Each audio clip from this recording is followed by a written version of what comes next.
coming at you with another library book haul. We're going to read these books in this video. And if you know me, I don't really read a lot of really big books, so I decided that I was going to get 4 really big books from the library to try to overcome my big book fear. Okay, first one I got is Brimstone. I liked Quicksilver last year when I read it, so figured I'd read this one. Then I have another Romantasy, The Games Gods Play. I've heard good things about this. Don't know much about it. Don't know much about any of these books except Brimstone. So then I got this one by Joe Hill. This would be my first Joe Hill book. I don't know how to pronounce this yet. And then I picked up Tom's Crossing by Mark Z. Danielewski. I think that's how you pronounce the last name. But this is the same author that wrote House of Leaves. I've had House of Leaves on my TBR for years. Saw this big one and I was like, okay, let's pick it up. This one is supposed to be like a Western horror, I believe, about zombies possibly. I know this is horror, don't know what it's about. So I have 2 horror, 2 romantasy. I'm going to try to get through these by mid-July because these are all due by mid-July. And I know that this one is going to have a hold on it soon, so I have to read it before July 17th. So that's my goal for this. We'll see how it goes. I got some big ones, okay? They big. But I was able to get the audiobooks for all of these, so that's going to help out tremendously. Oh my god.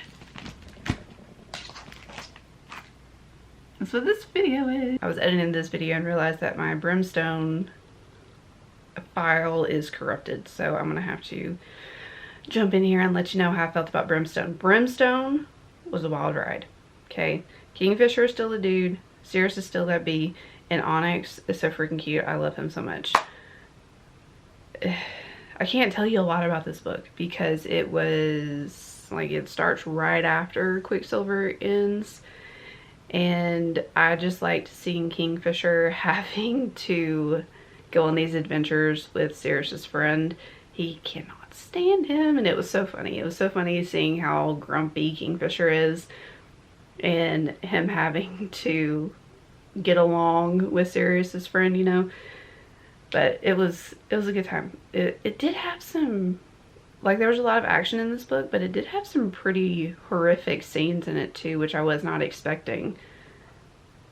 And yeah, I wasn't expecting that. Wasn't expecting that at all. I'm gonna give it a 3.75. I still think it was too long, but overall it was a good time. It was a good time. I can't wait to continue on with the series and see how it goes from there. But I'll send you back to the other clips. I ended up finishing Nosferatu. I know how to say it now.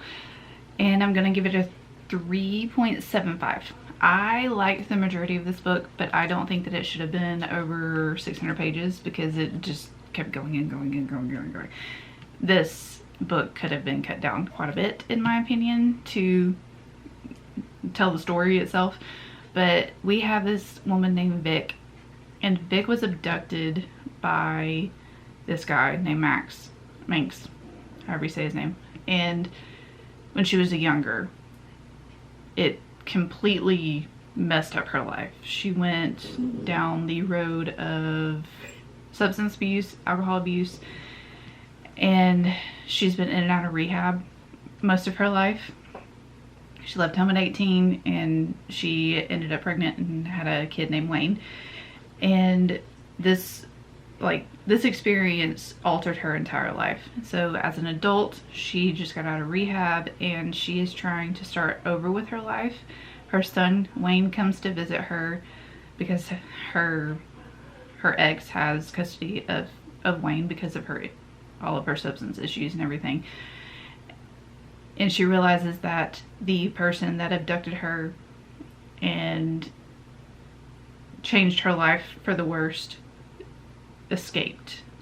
They thought he was dead, but he really wasn't, and he escaped. And now she is fighting him again, and it has to do with Wayne, her child. And it just shows like the sacrifices that parents go through when they have kids and what they will put themselves through what they'll put themselves through trying to save their kids, especially from something like this. And it's got some fantasy in it too, because Manx has a alternate world that he takes these kids to, and he's kind of, should I say that? I don't know. He collects children, which is creepy and very nasty. But he takes these kids to something called Christmas Land, and he shows them all of these wonderful things and about like Christmas time, because you know kids love Christmas, and he manipulates them into staying in his world, and weird things happen to them when they are there. But creepy kids sacrificing, my mom sacrificing herself to save her child, and serial killer things in this book. It's very gruesome. It does have some language in here that I was reading it and I was like, is that really necessary? So the King family, they can write, okay? They can story tell. If you don't know, Joe Hill is Stephen King's son. But they can write, they can story tell, but Lord have mercy, they just write and write. And sometimes it's just a little bit overboard, and I thought that this was a little bit overboard at some points, and we didn't really need to know everything that we were told. But overall, I will read again from Joe Hill. I think I'm going to pick up Horns next, because my library has it and I've heard really good things, and it's a normal size book. It's not super long and fluffy and all that, but I didn't hate this book. I thought it was actually pretty good, and the messaging behind it of parents sacrificing themselves for their children, like I've said a million times, and the overall backstory with Manx was very interesting to me. So yeah, wasn't bad. I'm gonna return that massive book to the library, but now I'm reading some more Romantasy, The Games Gods Play, and this is about, what is her name? I don't think I even know her name. Lyra? I think her name is Lyra. But she is in these games with the gods.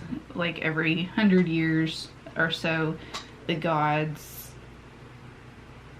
play with the mortals to see if they are worthy. And this time around, Hades chooses Lyra to be his champion, I guess. I don't really know. And I'm assuming they get together and fall in love. I love me a Hades retelling, or a Hades story. Maybe she's like Persephone. Anyways, I love a Hades story. So I'm excited to get into this, and I've heard good things. It was in the Goodreads Choice Rewards in 2024. It doesn't really say a whole lot, but I'm hoping I will really like this. I'm only on chapter 2, so I don't really have a lot to say. I like the cover though. The cover is very interesting, but I'll let you know. I'll keep you updated. I finished this last night. It was so good. I loved it. I'm giving it a 4.5 because I really liked Lyra, but there was a lot of I'm a badass, and then she would say that she's a badass, but then sometimes she wouldn't show me she's a badass, and I just wanted her badassery all throughout the book. But they're okay. So her and Hades, Hades has chosen Lyra to be his champion in the God Games. It's called the Crucible. He's considered the worst of the gods, but actually he's not that bad. The gods just don't like him because Hades is one of the ones that is the most, I wouldn't even say humanistic, but he has a lot of passion and he wants people to be treated correctly, and the other gods just don't like that because they like to do their own thing.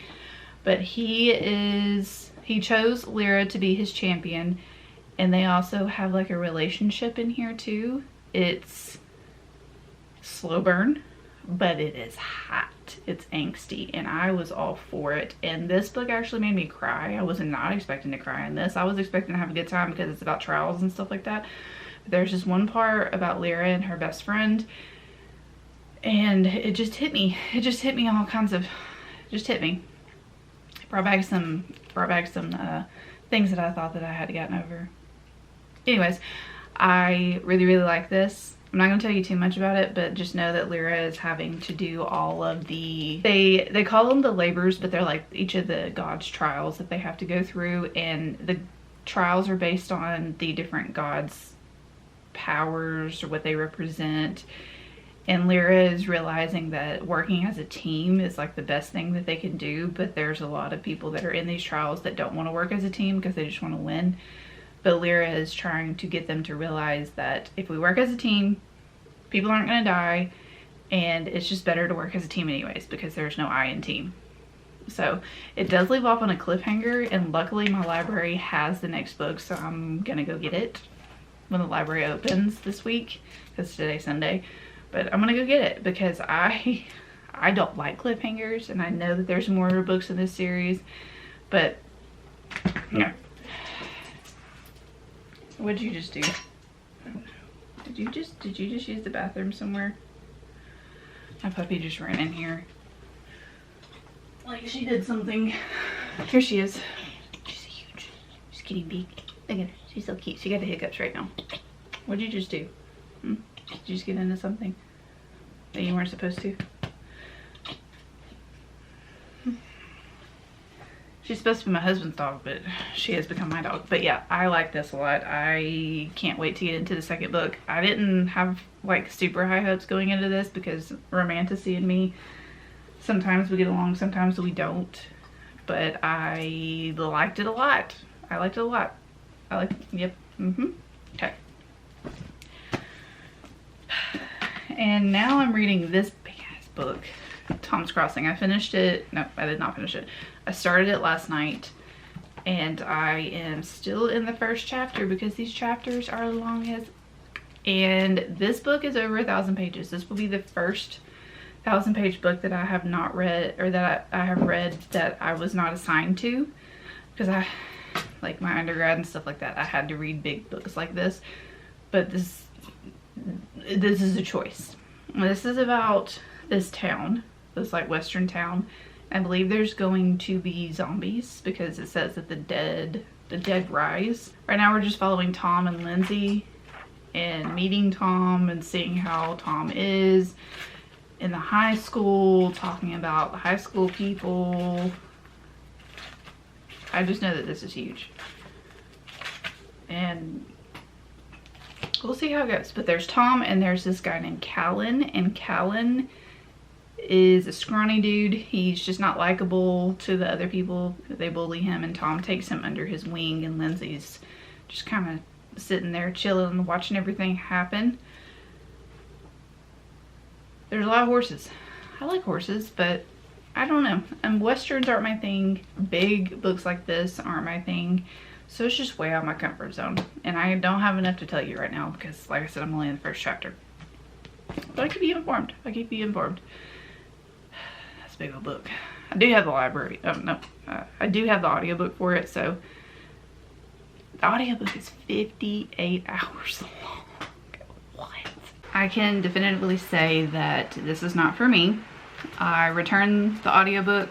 I only got to 89 pages of this, but it's just not for me. There's just too much. There's too many characters. The story isn't compelling to me. It hasn't wrapped me in yet. And I can just tell that I'm going to not like this whatsoever. So I'm going to stop while I'm ahead and end this video here. And did I get over my big book fear? I would say for the most part, yes. But books like this still intimidate me. And this is more of a literary book than anything. You can just tell by the writing and stuff. And I don't know what the hell's going on, to be completely honest. I really don't. I don't know if I'm just dumb or if this is just, I don't know, you know? So hopefully you enjoyed this video. I think I might do this again, but I think I might pick books off my shelves instead, because I do have some rather big books on my shelves that are just kind of sitting there waiting for me to read them. Okay, so if you like this video, let me know. But I did find a few books in here that I did enjoy. So hopefully you have a great day. See you in the next one. Okay, goodbye. This is a big old book. This thing is literally, it could be like 3 pounds, and it's like Bible pages. Ow, that really hurt. It's like Bible pages too. They're very thin. Anyways, this is a big old book, and I don't think it needs to be that big. Okay, goodbye.